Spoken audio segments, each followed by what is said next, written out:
मिलेरेपा ने अपनी तांत्रिक विद्या का प्रयोग करके उस घर पर बर्फ के ओलों की बारिश करा दी।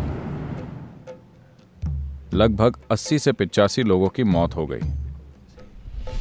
तो आखिर में किसी ने उनको बताया कि केवल एक ही इंसान इसमें तुम्हारी मदद कर सकता है, वो है मारपा। तो वो मारपा की खोज में निकल पड़े। तो मिलेरेपा को दाकिनी के दर्शन हुए और वो बोली, मारपा ने तुम्हें शिक्षा तो दे दी है, लेकिन उन्होंने एक मूलभूत पहलू छोड़ दिया है।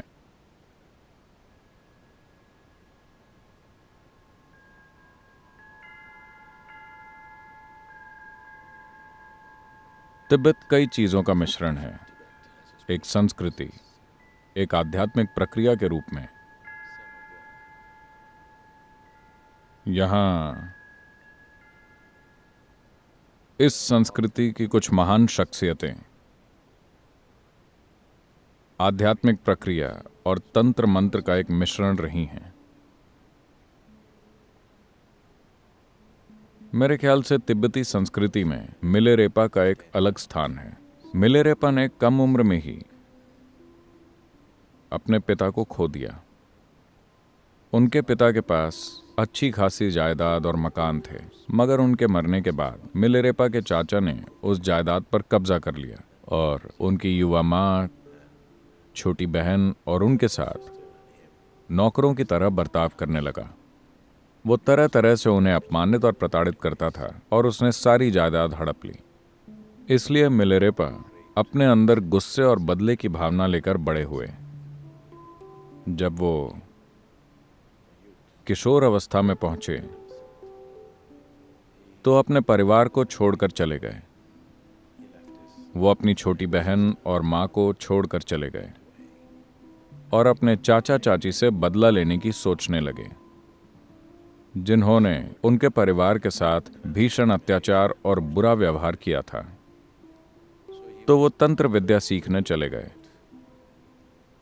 और उन्होंने कुछ तांत्रिक प्रक्रियाओं में महारत हासिल कर ली। जब कई सालों के बाद वो लौटे, तब तक उनकी माँ और छोटी बहन चल बसे थे। ये जानकर उनका गुस्सा और भी बढ़ गया, मगर वो एक सही मौके के इंतजार में थे। उसके चाचा ने अपने बेटे की शादी तय की और उसके लिए अपने मित्रों को न्योता दिया। शादी के दिन मिलेरेपा ने अपनी तांत्रिक विद्या का प्रयोग करके उस घर पर बर्फ के ओलों की बारिश करा दी। कहते हैं कि उसके चाचा चाची के साथ लगभग 80 से 85 लोगों की मौत हो गई। पूरी जगह ओलों के ढेर के नीचे दब गई। हालांकि शुरू में अपना बदला लेकर मिलेरेपा को बहुत खुशी हुई,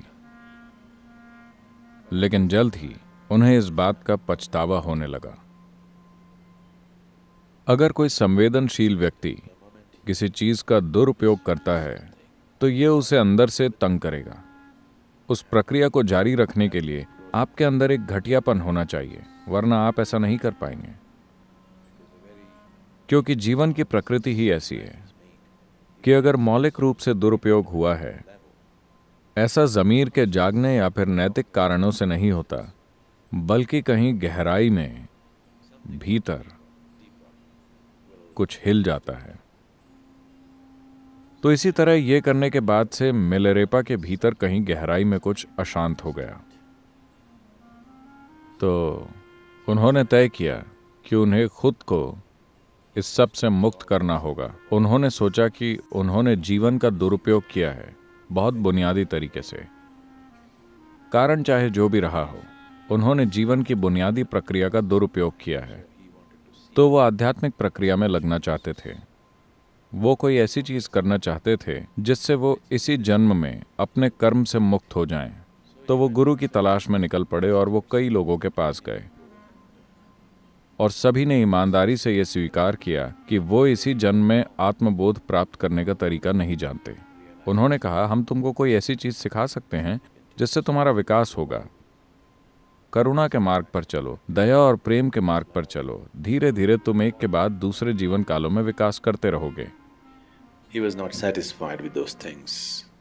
मिलेरेपा उन चीजों से संतुष्ट नहीं हुए और उस समय भी उनके भीतर गुस्से की थोड़ी आग भरी हुई थी।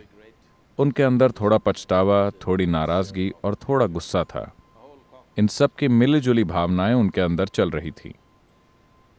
तो आखिर में किसी ने उनको बताया कि केवल एक ही इंसान इसमें तुम्हारी मदद कर सकता है, वो है मारपा। तो वो मारपा की खोज में निकल पड़े। जब वो मारपा के शहर के नज़दीक पहुंचे तो उन्हें कुछ बच्चे मिले और उन्होंने उनसे पूछा। मारपा को ट्रांसलेटर कहा जाता था। उनको ट्रांसलेटर की पदवी मिली थी क्योंकि उन्होंने भारत के सभी महान तांत्रिक ग्रंथों का तिब्बती भाषा में अनुवाद किया था। तो उन्हें हमेशा ट्रांसलेटर के रूप में जाना जाता था, क्योंकि वो ही इस ज्ञान को यहाँ लाए थे। मारपा के बारे में खास बात ये थी कि वो 3 बार भारत की यात्रा कर चुके थे और वहाँ कुछ गुरुओं से मिले थे और उनसे शिक्षा प्राप्त की थी, विधियाँ सीखी थीं और ग्रंथ प्राप्त किए थे और फिर तिब्बती भाषा में उनका अनुवाद किया था।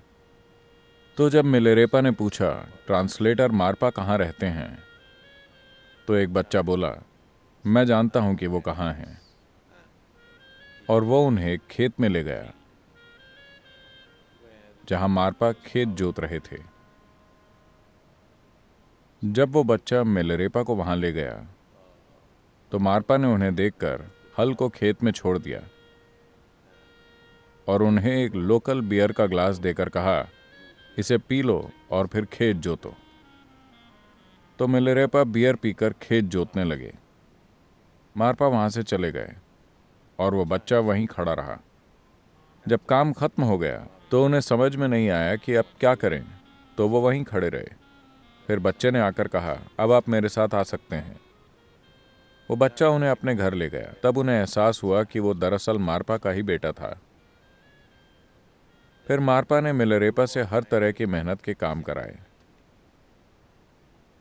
मिलेरेपा ने मारपा के आगे सिर झुकाकर कहा, मैं आपसे धम्म की दीक्षा चाहता हूं, उस तरह का धम्म।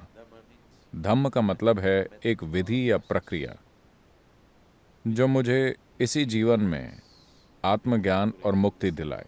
मैं अगले जन्म में नहीं जाना चाहता, और कृपया मुझे भोजन और रहने की जगह देने की भी कृपा कीजिए। तो मारपा ने कहा, तुम तय करो, अगर तुम चाहो तो मैं तुम्हें भोजन और रहने की जगह दे सकता हूँ। धम्म कहीं और ढूंढो, धम्म के लिए कहीं और जाओ, या फिर मैं तुमको धम्म दे सकता हूँ, तुम रहने खाने का इंतजाम कहीं और करो। यही 2 विकल्प है। तो मिलेरेपा ने कहा, ठीक है, मुझे आपका धम्म चाहिए, मैं अपने रहने खाने का इंतजाम खुद कर लूंगा। तो मिलेरेपा बाहर भिक्षा मांगने चले गए। वो बहुत जोशीले थे और जो भी करते थे उसे कुछ ज्यादा ही कर डालते थे। तो वो भिक्षा मांगने काफी दूर तक निकल गए और गेहूं के कई बोरे इकट्ठा कर लाए। उन्होंने साल भर का गेहूं जमा कर लिया ताकि वो आराम से बैठकर धम्म सीख सकें। तो उन्होंने बहुत सारा जमा कर लिया और थोड़ा सा बेचकर तांबे का एक बर्तन खरीदा, 4 हैंडल वाला, जो तिब्बत का एक पारंपरिक बर्तन है अपना खाना बनाने के लिए। फिर इस भारी बोझ को लेकर, बहुत भारी बोझ को उठाकर उन्होंने लंबी दूरी तय की। वो मारपा के घर वापस पहुंचे और बोरे को नीचे पटक दिया धड़ाम से। मारपा उस समय खाना खा रहे थे। वो खाने के बीच से उठकर बाहर आए और बोले, ऐसा लगता है कि तुम बहुत गुस्से में हो। अभी इस गेहूं के बोरे और बर्तन की आवाज से तुमने पूरे घर को हिला दिया। लगता है कि अपने चाचा के घर की तरह तुम इस घर को भी गिरा दोगे। निकलो यहां से, बहुत हुआ। तब मिलेरेपा गिड़गिड़ाए, आपके कहे अनुसार मैं अपना खाना ले आया, ये बहुत भारी था तो मैंने गिरा दिया। तो मारपा ने कहा, मैं कुछ नहीं सुनूंगा, जाओ तुम, क्योंकि तुमने बोरे को ठीक से नहीं रखा, तुमने उसे नीचे पटक दिया, तुम लायक नहीं हो। तो तुम बाहर रहो, सारे काम करो, मेरा खेत जोतो, मेरे घर की सफाई करो। वो सालों तक ये काम करते रहे।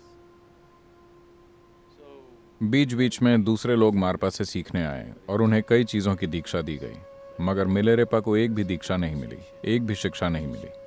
वो बस कड़ी मेहनत करते रहे। More than 8 years he worked without a single teaching or initiation. 8 साल से ज्यादा उन्होंने काम किया बिना किसी शिक्षा या दीक्षा के।